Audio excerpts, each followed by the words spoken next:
All right. Thanks everyone for joining us. We have Lee Taft on the pod tonight. We're going to talk a little bit about change of direction. So Lee, why don't you introduce yourself to everyone? Awesome. Thanks, guys. First of all, really excited to be here. Thank you for allowing me to share your evening with you. And, I'm really looking forward to this. That's a topic I love talking about. So, but yeah, my background, I started in phys ed. I was the youngest of six, and all my family pretty much were teachers. My dad was in it for 44 years, a coach and AD, and my brothers and my sisters and their husbands and wives. So that pretty much knew what I was doing when I was going to school. So I started out as a phys ed teacher, and I coached 3 sports right off. And then the thing that kind of got me into the strength and conditioning world is in teaching, you have to have your master's within 5 years once you start. And I didn't want to go the night route. A lot of people, they would go in the evenings, and I didn't want to do that. So I resigned after a couple of years of teaching. And I went full-time to do my master's at the United States Sports Academy in Alabama. And from there, that got me into, which everybody knows it now as IMG down here in Florida, but it used to be called Bollettieri's Tennis Academy in 1991. And I was a strength coach there. And that's kind of how I started. And as we were talking earlier, I ended up going from there early on right up to Lexington, and I did some stuff there for a while. And then I'm from New York originally. I've owned 5 speed academies, and now I still do a lot of workshops, a lot of consulting around the country. I work with a lot of, whether it's physical therapy companies or professional organizations that want to kind of learn the model that I use. And so that's a lot of fun for me because it's still teaching, and but it's something that I truly enjoy and I think is really important. So for 35 years watching it evolve, it's been a fun ride. So yeah, absolutely. Yeah, that's awesome. You talked about your model. Why don't you tell us a little bit about what that is, the model that you go around teaching for those of you who do not know? Yeah, absolutely. So the basic part of it, if we were to look at at the model itself on a sheet of paper, up on top, we got the 2 primary things. Number 1 are my 7 patterns. And the 7 patterns that are fundamental patterns that I've been teaching forever. Even when I was a phys ed teacher, I was teaching these to kids. It's my 2 linear patterns are acceleration and sprinting. The 2 lateral are lateral shuffle or lateral run. And then the 2 retreating are either a back pedal, or there's variations of these, or a hip turn, and then jumping.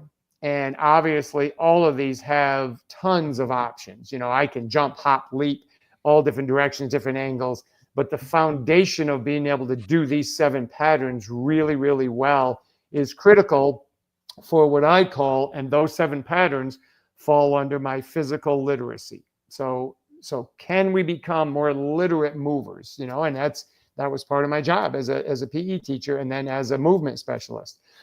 Excuse me. And then on the other side of the paper, up on top, we got this thing called the 180 series, and I'll explain that. And that falls under my body and spatial awareness model.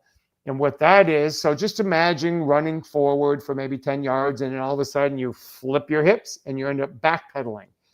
Or you could start backpedaling and flip your hips, and then you end up running. And there's multiple variations of that. We challenge the vestibular system by early and late head and eye movements. So I could be running at you, starting to do my 180, but I stay focused on you, turn my back, and then I go. So in athletics, we sometimes have to stay focused on something, but start to negotiate our bodies to be able to make a play.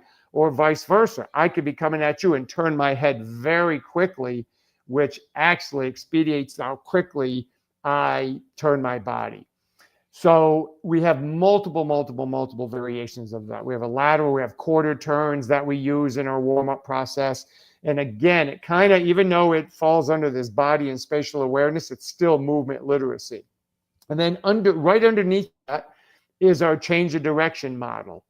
So any of these patterns that we just talked about, the 180 series or the 7 patterns, we have to be able to change directions often in athletics, other than maybe track and field, which is a little different. So we teach, what does that mean? Like, what does it mean to change direction? Because I could do a change of direction. Let's say we're doing return to play. I get a lot of athletes now. I have a girl that returned from her ACL and, you know, went through her physical therapy, but still wasn't ready to compete yet. So I'll get them. And so we start with a rehearsed pattern, you know, so she learns, understands the footwork, understands the mechanics of the foot, full foot contact and dorsiflexion and all this stuff. And so how do we decelerate and then reaccelerate, which I call reacceleration. So we don't always just teach stopping, because you go in and you come back out of that. So that model varies based on if I'm doing it laterally. I could be doing it running straight at you. Then I have to turn like a shuttle run, and I have to turn and plant my foot. What do we do with our hips? What do we do with our upper body to help and aid that foot plant? You know, so we start to enter into some physics and biomechanics. Then we go underneath that. So we got our 7 patterns. We got our 180 series tied together with this change of direction. Right underneath that, we call the reactive tier system for speed. So a tier 1, there's 3 tiers. A tier 1 would be the athlete or the client knows which direction they're going to go. They just don't know when. So it becomes reactionary. It's very gentle. It's very safe. They know they're going to move. So if I have an athlete returning to play, or an adult trying to return back to work, and we're moving, doing something like this, I would say, hey, you're going to go from here. You're going to move to your right, but you can't go until I give you a command. Then I want you to move quickly. A tier 2, they don't know which way they're going to go, and they don't know when, but once they go there, the drill stops. So again, a little bit more challenging, a little bit more advanced, but still pretty gentle, pretty safe. There's really no major change of direction in it. But then we go tier 3. So tier 3 would fall under kind of like mirror drills, or, you know, or partner tag type drills, where they don't know which way they're going to go. They don't know when. And there's also multiple movements within that. So now we start, kind of putting this whole model together, and we can really help any kind of program, develop a nice system of how to train their athletes, or help their adults get back into, maybe they're weekend warriors, and they're like down here in Florida, pickleball is dominating, right? So we can help them get back. So yeah, so the program, my mom's gonna need it probably. Yeah, there you go. There you go. Big pickleball girl. So yes, and so that's kind of the model. Then at the very bottom, we've got all these different, what I call correctives. It's the same word as using drills. I use them as corrective because we're trying to correct some kind of pattern as to how they move. So we might have our low box series, which has to do with undulating the hips on lateral movement. And we have our fake throw series, which is an upper body core. And we have a whole bunch of those. And so that's kind of what it is. Yeah, it's kind of fun. And I've enjoyed putting it together over the years. Yeah. So whenever you do this program with people, how do you decide like that they're moving from like the first tier, so up to the next tier? Like, how do you know when they're kind of ready maybe to graduate from one level to the next, or increase the intensity? Absolutely. So if we measure them too, if I want to see, especially if I'm doing a tier 1 or tier 2 and I have a dedicated distance, so maybe 5 meters or 5 yards, and I want to see them be able to, quickly be able to get in and out of those areas on a specific time. If they're unable to do that, we'll slow them down. But if I'm dealing with healthy athletes, like a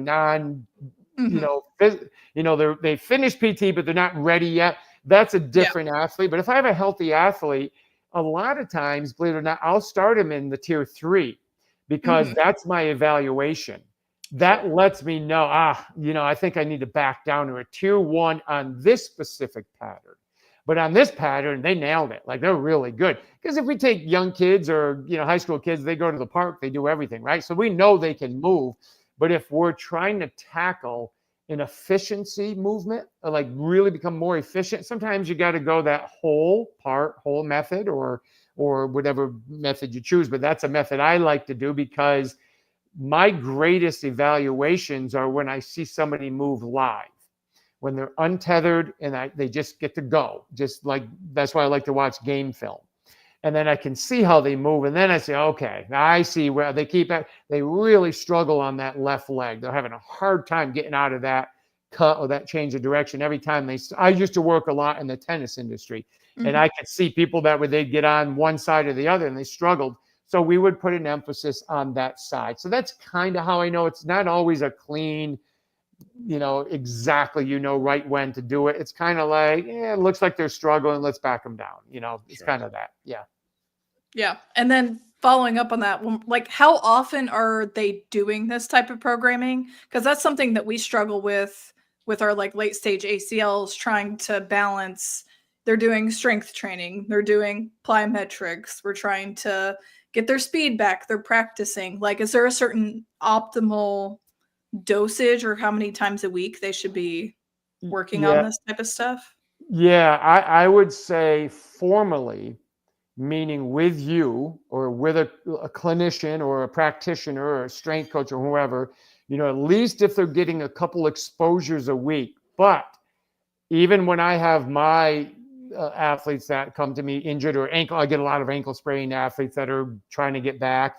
Every day I give them homework, and the homework might be 5 to 7 minutes of stuff, but it might be working on quick lateral plants with one shuffle. So that we're talking in terms of duration, you're talking less than a second to a second. So in a 5 to 7 minute period, I can get a lot of reps done. I can get a lot of volume in there. Mhm. And then the other thing we do is we manipulate their loading by what I call I have a system called the 3-phase deceleration system. So for example, the first phase is hit the position. So they're just learning how to hit it, how to get in the right position for maybe a lateral shuffle and change of direction. Okay, I just want them to hit it. So what I do is I take a band, a tubing, and I put it around them, and I resist their movement. So when they plant, I'm probably taking a large percentage of their body weight off. So they feel very comfortable hitting that position. So I can get more volume. But what I'm trying to do in that particular case is I'm trying to get more CNS work.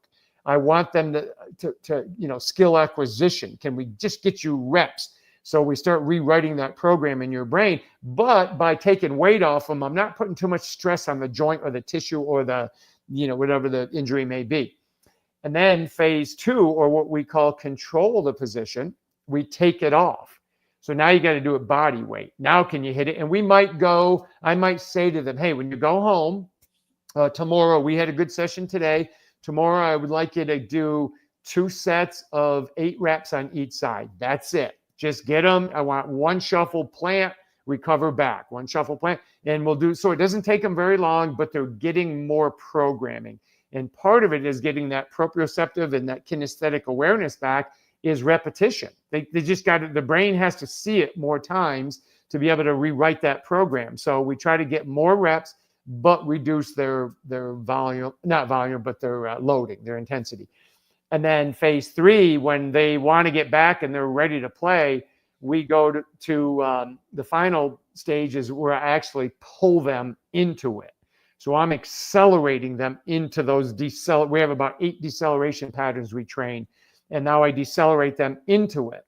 So now I'm increasing the load, but they're only moving maybe, anywhere from a yard to 2 yards of movement, but I'm accelerating their mass pretty at a pretty high level because I'm pulling them with the band now.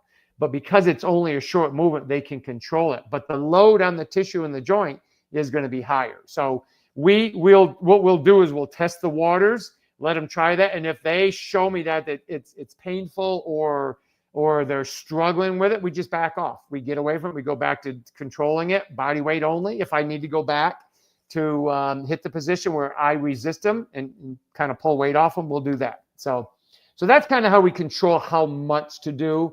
and how much load. Yeah, it's kind of, again, it's so, and it's different personalities. I got some kids I got to tell them to stop. Other kids, you got to hold their hand the whole way through it, or athletes, I should say. So yeah. Yeah. So you've talked a lot about the movement patterns and your progressions through that. Are you suggesting any like strength exercises with people if you do an assessment and you're like, I think you could use some, just building up force capacity here and your maximal force expression? Is that something you're also intervening on or talking with other coaches, or are you actually just having them do that with you too? Yeah, we do it as well. So my little facility out here I got everything I need, all the strength training, and strength is our foundation, right? That's what helps us force absorb. And so we definitely work on that. And, we have multiple ways of doing that. I'm real big on I have a step up, kind of protocol we use, like a zone 1, zone 2, zone 3, based on what they're ready for. So I can take a lot of stress off that knee in a long zone 1 versus if I go to a zone 3, now we're really loading those tendons surrounding, coming over the nut from the quad to the, patellar tendon. I can load those a lot based on what I need to do and on the different zones. Yeah. Yeah. Cool. Yeah. And then usually just working, you mentioned the warm-ups being a part of integrating drills. Is that something you're usually starting with, warming people up in some of the easier things and then building from there as the assessment as well? Yes, definitely. Yep. So the 7 patterns, the great thing about those is I usually use a lot of those as my warm-up part of it. And then we choose the focus of the day. So if I'm working with a team or my team, or when I had my training facilities, we had a focus of the day, and the focus of the day could have been lateral quickness, and that's what we're going to do. But those 7 patterns, we're going to warm up with it. So we might do an expression of max velocity work, but not actually sprinting max. So I could do a snap skip, an A skip pattern, a dead leg pattern, which is giving me the vertical axis that I want of projecting into the ground. That's a max velocity, as where an acceleration pattern could be a sled push, a sled pull, very slow, but so it's not, so it's very safe. I could do a wall progression of that. We do the lateral movements. Everything is submaximal. But what I'm getting is, especially with a team that I'm coaching and we practice every day, by the end of a month, they got a massive amount of volume in those patterns. So when I actually choose one for the day, we can really attack that specific one. And the next day we'll hit another one that's important to us. But yeah, the other thing we do a lot in the warm-up, we have what's called a roll and reach pattern. And that allows us to teach the athlete to change levels. We get some really good healthy hip work and low back integration, but they get to change levels and we get to work on range. So a roll and reach basically is take a medicine ball, just spread your legs out wider than the shoulders, put your toes straight ahead. That's level 1. We call that a closed stance. And I roll the ball past my left foot with my right hand. So my left lat and my right lat and my left glute are now integrated, and I get to change levels and we roll it. And then the other arm reaches when it goes the other way. And we have a whole sequence and a whole pattern of those, and that gets them warm. But we're teaching, like I said, we're changing levels. We're creating dorsiflexion. We're getting some good work within the adductors and in the hip, and plus we're getting some T-spine rotation. So we get a lot of different variations with those. Great warm-up. So yeah. Getting some nice joint stacking and getting them comfortable at those positions. Definitely. Yeah. With your program, what do you feel like you've seen as the biggest benefit? Do you think it's more like youth athletes kind of learning those movement patterns, or maybe more professional or elite athletes like having performance or like re-injury or just initial injury reduction, or just anecdotally, what have you seen to be people's maybe biggest benefit from kind of breaking it down and expanding out on all those movement patterns? Right. And, that's a really, really good question. And what I would say is the beginners or the younger athletes that are introduced to this system, it's more of a process, and it takes a little bit longer. But when you see them in 2 to 3 months of being exposed to this, their fluidity of movement and their options that they have available to them to move in any directions fluidly really goes up quick. Well, and quick is relative, right, for that age group, right? But 3 months is pretty quick when you're a young kid, because now you got the rest of your sporting career. But where it's very rewarding is when I work with, like, if I work with a professional organization. I spent some time recently down with the Minnesota Twins, who are not too far from me down south in Fort Myers. And I worked specifically with one of their major league players on base stealing. And we integrated the techniques of this, what we call POP, push, open, push. It's a lateral strategy to be able to turn and run quickly. But what's cool with that, Megan, is it's for me, it's fun to be able to get a little bit technical and dig in. The younger kids, I don't go there. I don't have to do that yet, specifically because they're still growing. And until they stop growing, their movements are going to change anyway, and their feel of those movements changes because of bone growth. But with these pros, you're impacting their careers, and you're talking about fractions of seconds, so it's kind of fun. It's very detailed, and the feedback and having a conversation with them about, how do you feel? What do you feel when we do this? What do you feel when I teach your hands to move faster to trigger your back left leg to go quicker? And that stuff is really rewarding. So to answer your question, both of them work. One of them just takes longer. It's very foundational and fundamental. And the other one happens like that, but it's got to be very specific, because you can whiff on it too. And I've whiffed many times too on it, but it's a lot of fun to try to, help them reach their goals quickly. Squeeze the last 1% out of their potential there. That's hard to do, I'm sure. Yeah. It's, this is a thing that I really enjoy talking with today's coaches and some of the younger coaches about. When I grew up in this industry, I didn't have this. I couldn't go out and film you and then we could look at it really quick and say, oh, okay, that's what's happening. It was all my eyes. So even back, in the mid 80s, when I was a college athlete, I started studying game film back then, and it was a lot different back then. Film, you had the process you had to go through to watch film wasn't easy.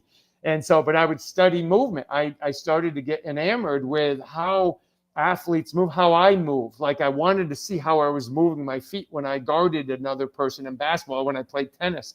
And it was fascinating to me to realize, gosh, not everything, but a lot of things I was being told is actually incorrect, because I started to watch thousands of athletes over the years. And I noticed, didn't matter the age, everybody repositioned, which a lot of us were told we don't false step, like we don't take a step back. Well, in actuality, we do, because that triggers back into a sympathetic or a fight or flight response to escaping and attacking space. And we don't want to take that away, right? That's a gift we have. So I absorbed that into my model. And I'm like, I want to build off that. I just want to know biomechanically, how do I, once my foot repositions to take off really quick, let's say I'm chasing a drop shot in tennis, and all of a sudden my left leg goes back and I start accelerating. Well, that's a great thing. What do I do with my upper body, my arms, though? Those are the things practitioners can come in and start creating. But this reactionary stuff, heck, that's in our DNA. We don't want to mess with that. Yeah. How hard do you find it to teach people to change the way that they're cutting or moving? Because there's like a lot of debate, in the world. Like, you can look at movement mechanics, what's normal, what's suboptimal. But especially, I feel like when you start getting to like collegiate or pro athletes, and they've been moving a certain way for, a really, really long time. Yeah. At what point do you intervene, or like how difficult do you find to take their movement patterns and then translate that into a game or some sort of like more real life situation? Right. Yeah. And that's the tricky part that we've always talked about.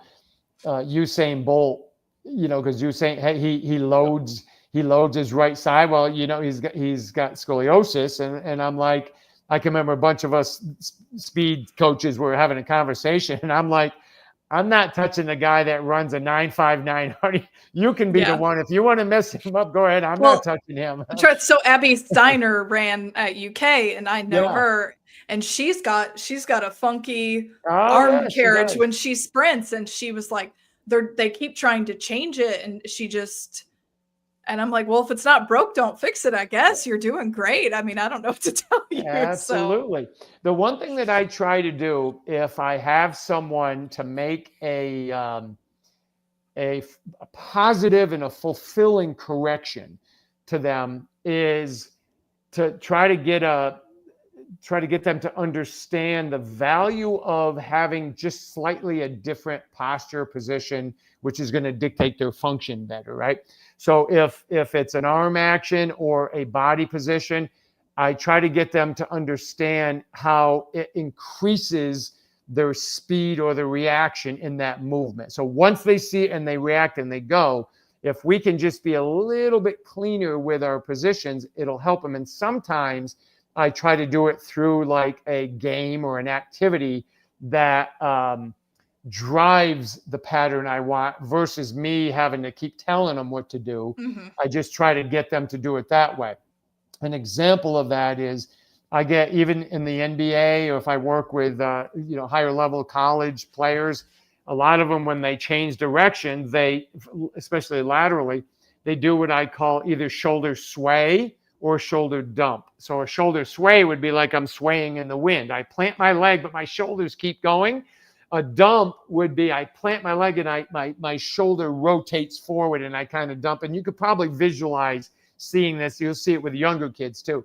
And so what I do is I give them a medicine ball and I have them shuffle. And when they stop, they got to violently stop that ball as quick as they can and not rotate. So I tell them, I do not want you to rotate. So bam. And what happens is it just kind of programs them to become stiff in a good way, the good stiffness, not immobile stiffness, but just good stiffness, so that when they plant that foot, that energy can travel back up and they don't have all this extra swaying or whatever. So sometimes it's not me telling them too much to do. It's just giving them an exercise or a drill that drives the pattern I want. And if we get enough repetition and if we get a successful pattern, sometimes that jump starts them to trying to stay with it and try to keep working on that. And some fixes are easy. Some, are really difficult. And it's kind of like going back to our, elite level sprinters and runners. Is it worth it? Do we, if we mess with them and we fix it, but psychologically they feel worse, I don't know if it's worth it sometimes. Yeah. So as long as it's not a health issue. Yeah. So I guess related to that, how because you've had some years of experience with this, how do you, or what have you found as good feedback mechanisms to tell, like, maybe I need to stop intervening on this, or this is just how this person does this, and maybe there's something, not that there's still something you can improve on the whole pattern, but maybe not this part. Yeah, a couple things. Number one, if I don't like what my adjustment is doing to them over time. So you can't base it on, 1, 2, 3 reps. Right. You got to give it a little bit of time. And if I give it enough time, and it should be, maybe not a lot better, but it should be better within a week, and it's not, then I start thinking, okay, maybe there's something there. Because there's 3 things, typically when you adjust something, there's 3 things you want to look at. Skill acquisition. Is it, give them time to acquire the new skill or the new aspect of a particular skill, because it might be just an adjustment. You got to give them time. That takes time for everybody a little bit different. Number 2 is biomechanically. Can they hit the positions you're asking them to hit? And number 3, which takes the longest, is it a strength or power issue? Can they not hit those positions because they just don't have the strength? In elite athlete, it's not usually that. It's not often a biomechanical. They're usually pretty good. That's why they're elite. But sometimes it's just when you're making a change, you're trying to rewrite a new program, and that for them to acquire that new skill, it takes a little bit of time. And then the other part that makes me stop is I use a lot of summary feedback. So I would say to you, like, oh, and what'd you think? How did that rep feel? And if your response and my assessment are pretty much on the same page, so we would say that's a yes, yes, then I'm good with it. But if you're way off, like if you say, oh man, I nailed it, and I'm thinking, oh my gosh, that was the worst rep I've ever seen. Now we got a yes, no. That's when I'm like, okay, we've got to recheck this, and maybe I'm going after the wrong target here. I have to rethink. And sometimes I just say, okay, never mind. We'll come back to this. And then I'll rethink it. And sometimes I just let it go away. I don't even bother with it. I say, you know what, you're actually doing a good job. Let's just, put a little more emphasis into this or that. Yeah. Yeah. So. Fair. Yeah, that makes sense. I was curious too. So you said you talk to PTs a lot, like teach them, you're teaching a lot of people how to implement this method. Where do you feel like the biggest disconnect is that you see with what people are doing wrong, or maybe not doing, that you feel like you see most often? Yeah. I'll list a few things here. I think we'll have some fun with this. I just posted something today. Oh, good. Nice. And my post was, go ahead, Meg. Do you have something? I didn't see it, so this isn't a plant, but perfect. So I posted. My title was "Coaches, Stop Telling Your Athlete to Get on Their Toes," meaning don't lift your heel real high and be on your toes where you're in a plantar flexed position. So when we teach athletic movement, we want to be dorsiflexed, and we want the weight, because I'm dorsiflexed and because my knee has shifted forward over my toes, we want that to put the weight on the ball of the foot, but the heel can kiss the ground or lightly touch the ground, but the weight is forward. But if the foot is completely off the ground, or the majority of the rear foot is off the ground, and you're only on the ball of the foot, you've exposed that ankle to an unsafe position. It's very unstable on any kind of lateral movement, especially, and even on linear propulsion, it's going to collapse first anyway, because when I produce hard force, it's going to go pop anyway. So if I'm already loaded, now I can move quicker. And the other part to that is when we change directions, more foot surface on the ground creates more friction, which aids me in creating more stability to be able to change directions.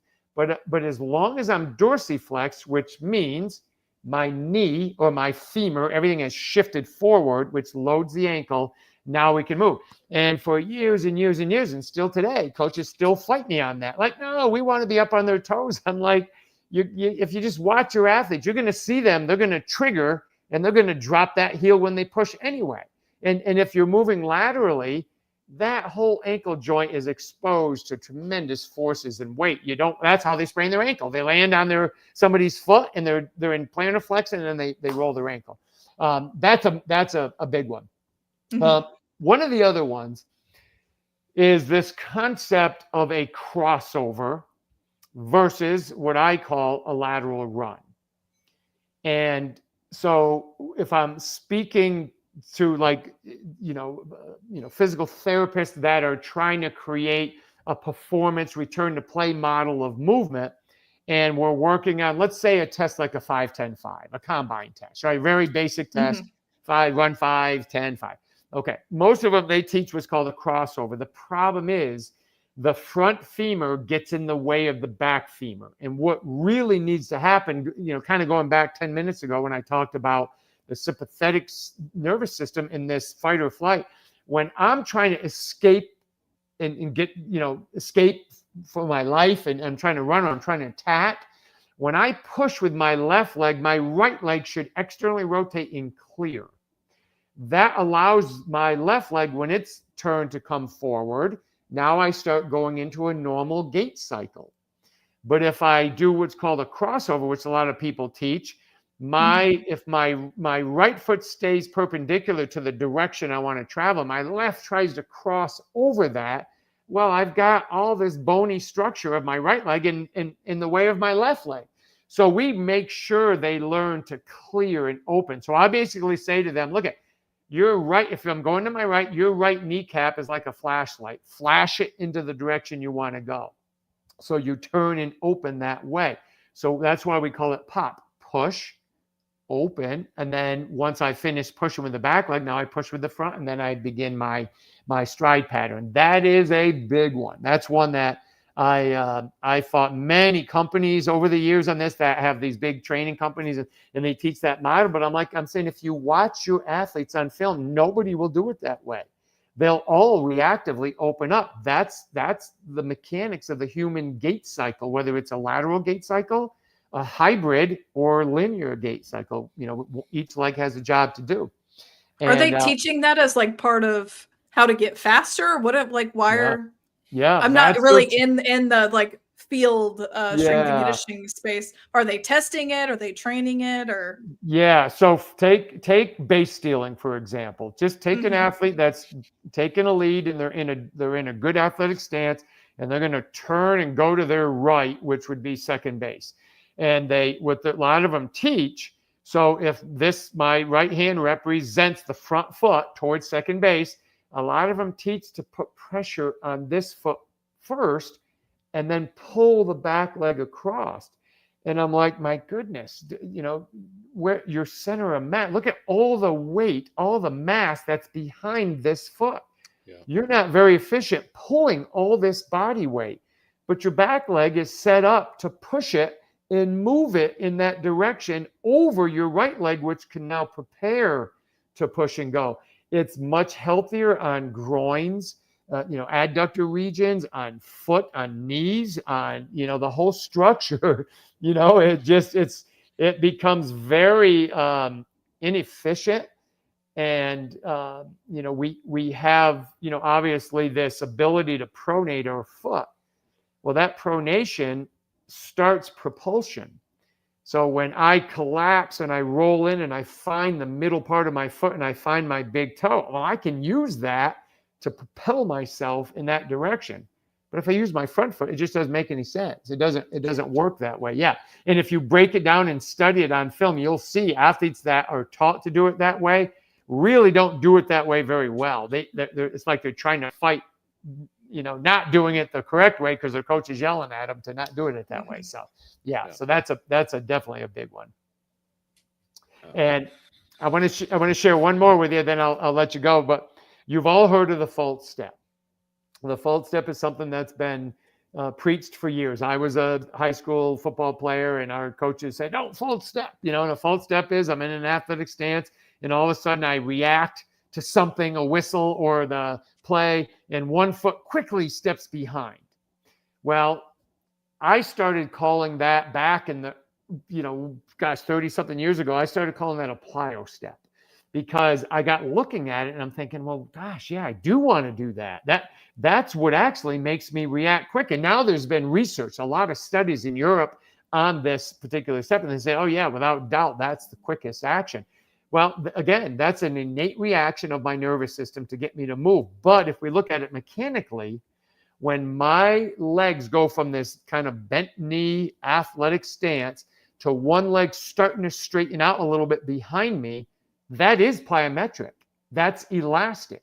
I'm striking the ground with a straighter joint system. My knee joint starts to get extended, not fully extended, but extended. My ankle joint is dorsiflexed, and my hip starts to straighten out. So we get this very tendinous, elastic response, and that projects me forward over that front foot. So there's been research that tested it and timed it on force plates and measured it and measured impulse and everything, and it showed, yeah, that's it. I still get people that fight me on it because they're like, well, you don't want to step backwards. I said, you're not stepping backwards. You're just repositioning, but your center of mass never moves back. It gets projected forward. So does that make sense? Did I describe that? Yes, well yes, that does make sense. Yeah.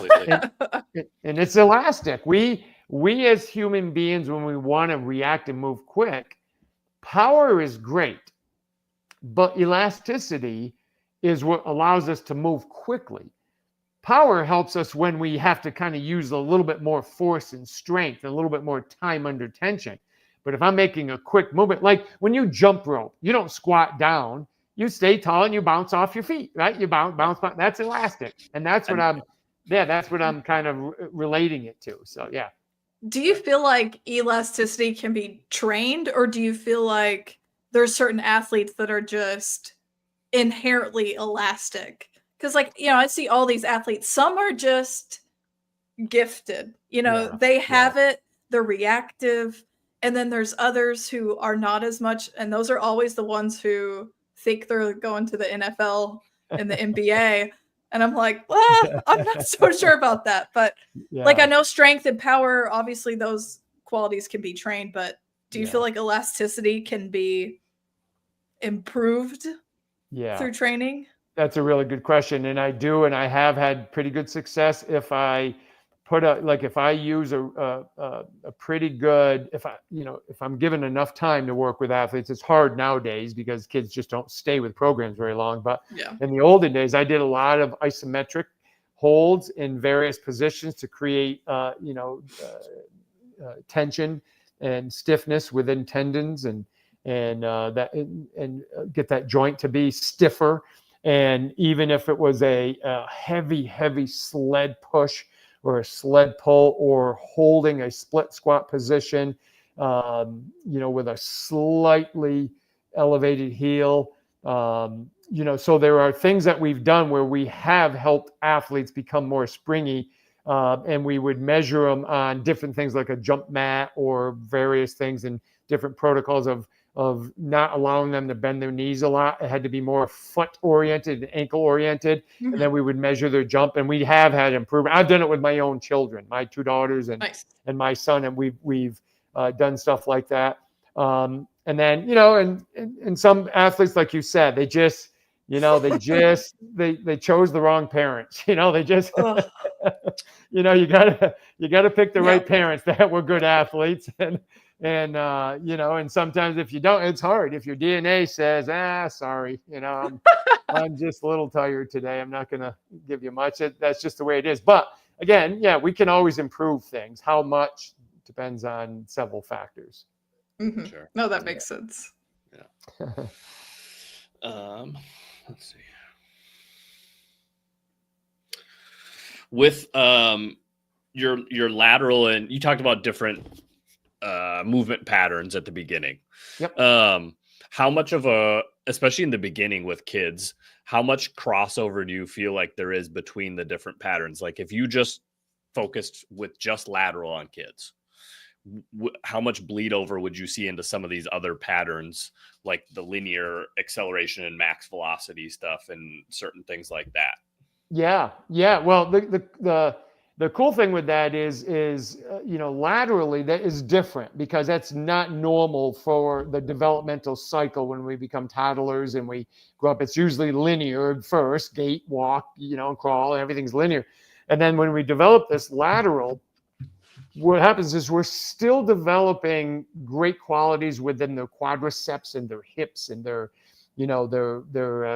gastroc and soleus. So they're still getting propulsion and locomotive actions. So there is crossover from the standpoint of they're gaining the physical qualities, like to be able to push and to be able to project their pelvis or their hips in a direction that they want to go.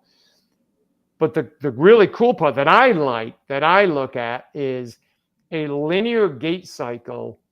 Each leg shares in the same cycle at some point. So a leg will be the back leg, it'll be the mid stance, and it'll be the front leg. It'll be, but in lateral movement, especially in the lateral shuffle, that isn't true. In a lateral shuffle, the back leg has a specific role and the front leg has a specific role. So by developing these young kids in these lateral patterns, we're actually strengthening tissues and joints that when an athlete now goes back to forward movement, they actually have greater stability in the lateral or the frontal plane joint movements that benefit them moving forward. You know what I'm saying? So like if you have a distance runner that never trains laterally, doesn't do any lateral hip work or anything, I think they're leaving something in the tank. I think if you when I coached track and field and I used to work with distance runners, we did a lot of lateral training because I wanted them to be more stable when they moved forward. So they had a stronger hip structure and they could stabilize better. And so that's where I see the crossover. That's how I think it helps it. But the gait cycles are critical though. Really, really important. Yeah. I'm making notes of all the things to add to my workout program next week. Awesome. I got one last question for you. Yeah. So you mentioned that, you know, throughout your career, you've done a lot of these different things. I'm curious, in the last, I don't know, 5 years, 3 years, whatever you want, how have you changed some of your thought processes around your models, whether it's based on reviewing tape or working with specific athletes, or any aha moments where you're like, oh, I think I need to alter this a little bit? Yeah. You know, the biggest thing I've done in it, it's taken me a while because I'm very good at, you know, letting athletes fail in a good way. Like I try not to talk too much. Like if they mess up on a repetition, that's something they're learning, I'm like, just good job, keep going, great effort, keep going, you know. And so what I've gotten better at in the last, you know, I would say that 5-year period of time is taking these 7 patterns and what I call adding linking skills to them so that I get multiple patterns done in one movement. So for example, doing a lateral shuffle into a quarter turn back pedal into a plant, or what we might call a T-step, into an acceleration. So just, you know, picture me shuffling sideways. Maybe I'm shuffling for 5 yards, and all of a sudden I do a quarter turn and I backpedal 5 yards. And then I put on the brakes. We call it a T-step because the foot plants, I rotate my hip and we use a full foot contact. And then we accelerate forward. So that's 3 of my primary patterns: a shuffle, a backpedal, and then an acceleration forward. And the linking skills is a 180, and then that T-step foot plant to get me moving. So in the past, I used to isolate these patterns more. Now I'm realizing as athletes need context, especially today more than ever, kids need to know why. They need to know why they're doing it. If I say, hey, we're going to do this drill, why? You know, what is it? Well, how does that help me? You know what I mean? So if I give them context, I'm like, well, you're going to move laterally, and then now the ball is in front of you, but you still have to retreat defensively. Now the ball changes possession. You're going to plant and go. Oh, okay, that makes sense. Yeah, I do that all the time in the game. I'm like, yeah, that's why we're doing it. So I think that's where, Owen, I started to get better at linking these skills together rather than always isolating them. And now when I isolate a specific skill, it's more to correct the pattern that I don't like. So if I watched him shuffle, watched him quarter turn, backpedal, plant, and then accelerate, and I said, man, the backpedal and the acceleration were really good, really clean and efficient, but your lateral shuffle struggled.